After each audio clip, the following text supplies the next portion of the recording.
the government resources distributed among the people through these are all the programs which helps to reduce the poverty rate of our country. Perspective planning, which is not completed in a particular time, just adding to next plans. The decision of the government intervention is very difficult. Sometimes it takes more responsibilities, sometimes it neglects the different sectors, neglects the different economic activities.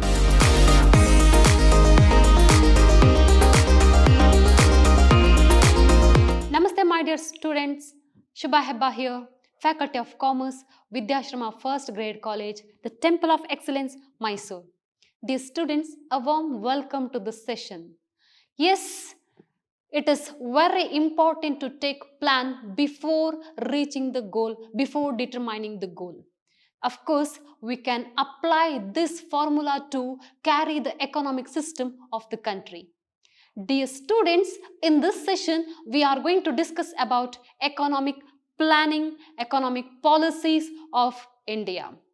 Yes, this important chapter which belongs to second unit, economic policies of India, which from pre-reforms Indian economy.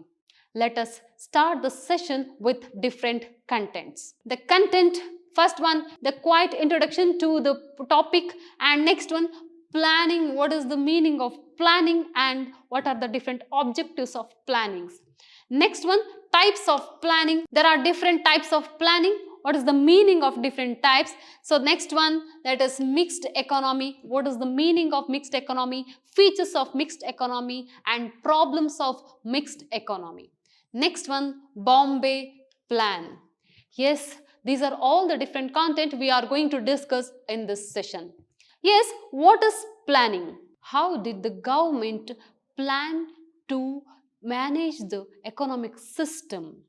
Yes, after independence, there was a very urge to take the several measures to develop the economic system. We were facing a lot of problems, financial crisis, food inflations, backward of agriculture system, then backward of industrial sectors. So these are all problems which created backward system of economy. Yes, just India has adopted a system of 5-year planning to address its various socio-economic problems. What is planning, or who are the different peoples behind to set a certain planning of 5-year or 10-year or 1-year planning? After independence, there were so many peoples just have tried to set up a certain planning to carry the economic system. Yes, Jawaharlal Nehru, that P.C. Mahalanobis, Prashant Chandra Mahalanobis, then V.R. Gadgil and V.K.R.V. Rao. So these are all the different important leaders, just they have planned to carry the economic system of our country.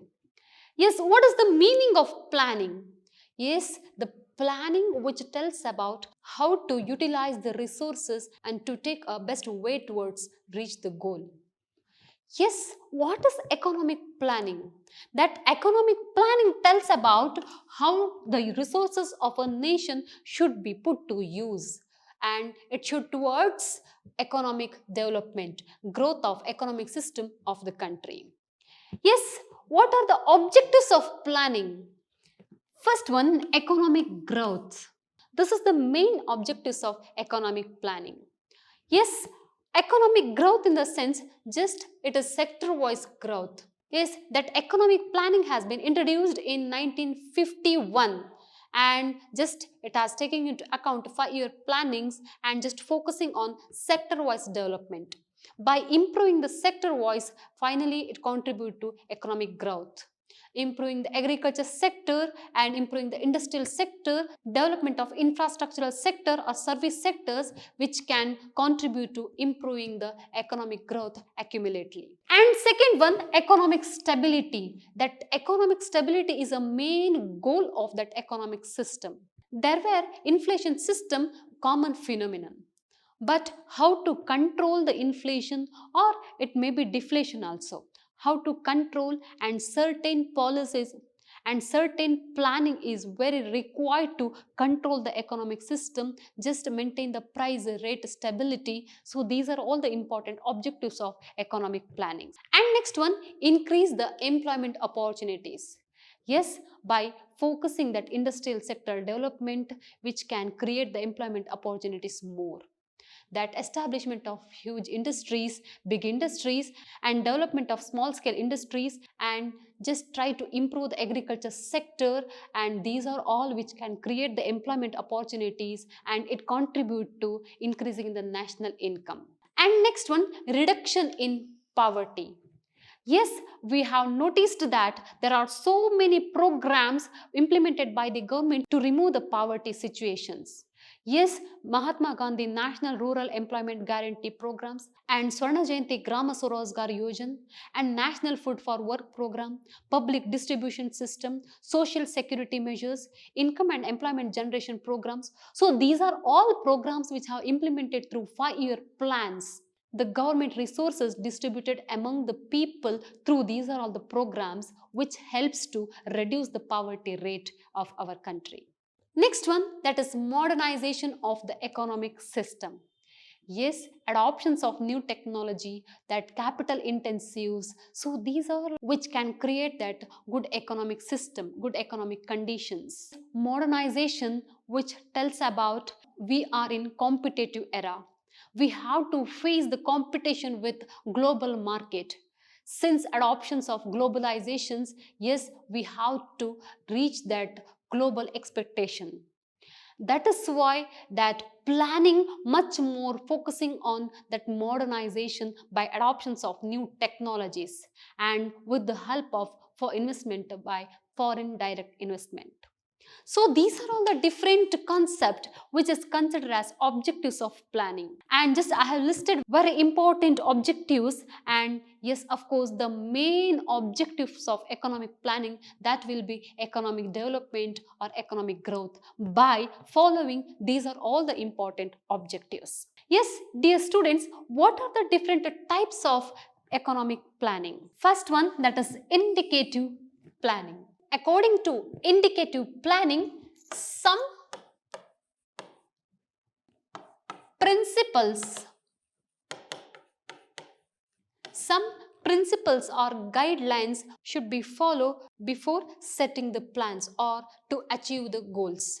And this planning is peculiar to mixed economy in France.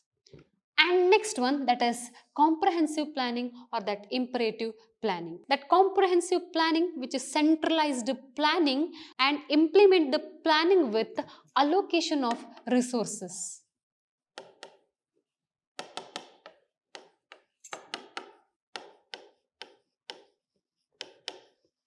Okay. So this is one types of centralized planning, just allocation, implementations of planning with the allocations of resources, and particularly that socialist country can apply these types of planning. And next one, that is structural planning. Structural planning, just changing the structure.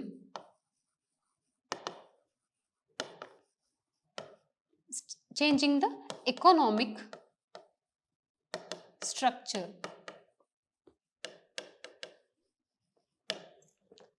Changing the economic structure. So this is called structural planning. For example, just if it is in a capitalist structure, it can change to the socialist structures. So these types of planning considered as structural planning.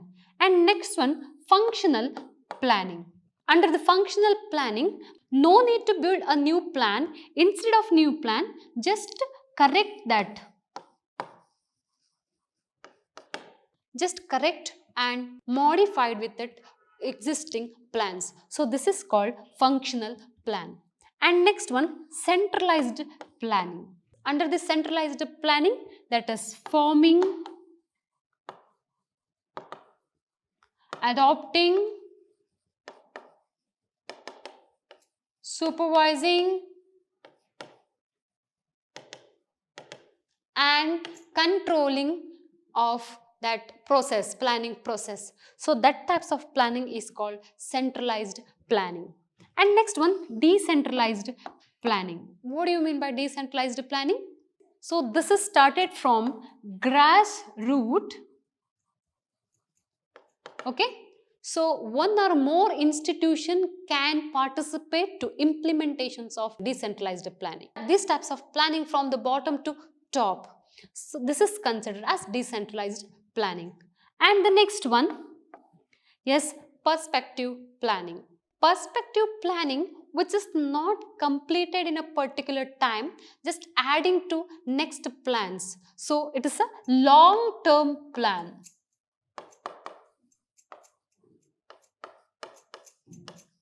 Which is long-term plan. Just it coming to finish, then another one planning add to further steps. So this is called perspective plannings. Okay. So those are all different types of plannings. Yes, after planning, another important content which belongs to that economic policies, that is mixed economy. What do you mean by mixed economy? Yes, this is coexistence of capitalist and socialist process. Mixed economy, that is coexistence of capitalist and socialist process. Yes, what are the different features of mixed economy? Of course, features that coexistence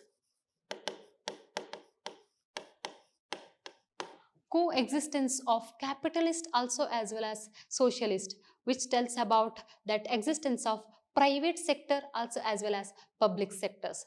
Government play a major role to carry the economic system, and private sector participation also will be there. So this is called mixed economy.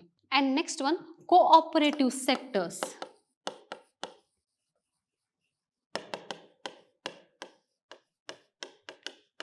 Cooperative sector.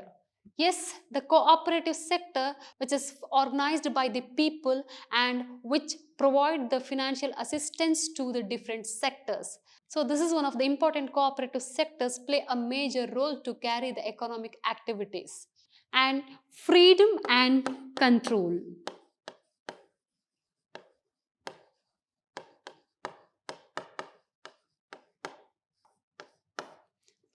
Freedom and control. The private people may have freedom to establish, may have doing any economic activities. They are also can play a economic agent role, but they are controlled under the government. They can't take any dependent decisions regarding economic activities, but they can participate in actively what they have government determined a particular sectors.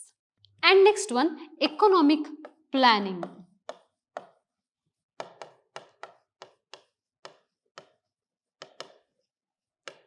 Yes, economic planning is one of the important features which are framed by the government to carry the economic system of a country.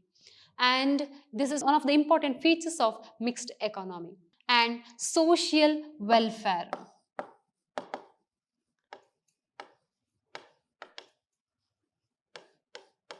Yes, this is the main objectives of, main features also, one of the main objectives of a mixed economic system. Rather than profit motive, just it is focusing on social welfare by providing different public services by the government. The government taking very initiative activities, initiative measures to providing the social welfare services to the public.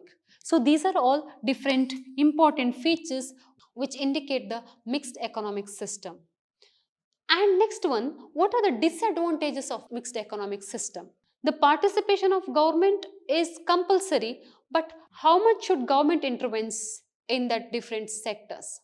The decision of the government intervention is very difficult. Sometimes it take a more responsibilities, sometimes it neglect the different sectors, neglect the different economic activities. And of course, in some sector which are occupied by the private peoples only, of course, it purely belongs to that profit motives. And who will take care of that dominance or monopoly system? The government should take, and what is the quantities of government intervene? What is the quantities and how to determine that government intervenes? This is the one of the important problems which belongs to that mixed economy. It is too much inequalities and government failure in implementations of different programs towards that providing the social services, and also just delay in decision making by the government, negligency. So these are all the different problems what we are facing today also. So this is the problems of mixed economy. Yes, dear students, we have discussed about mixed economy, meaning of mixed economy, features and advantages of mixed economy, and that we have finished that disadvantages of mixed economy.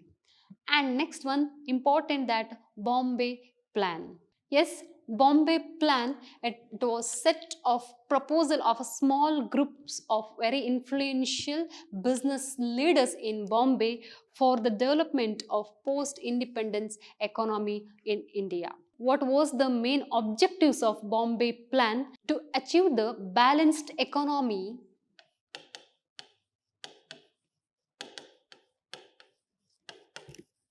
balanced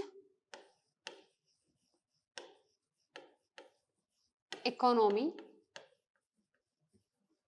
and to increase the standard of living of the mass population by increasing their per capita income.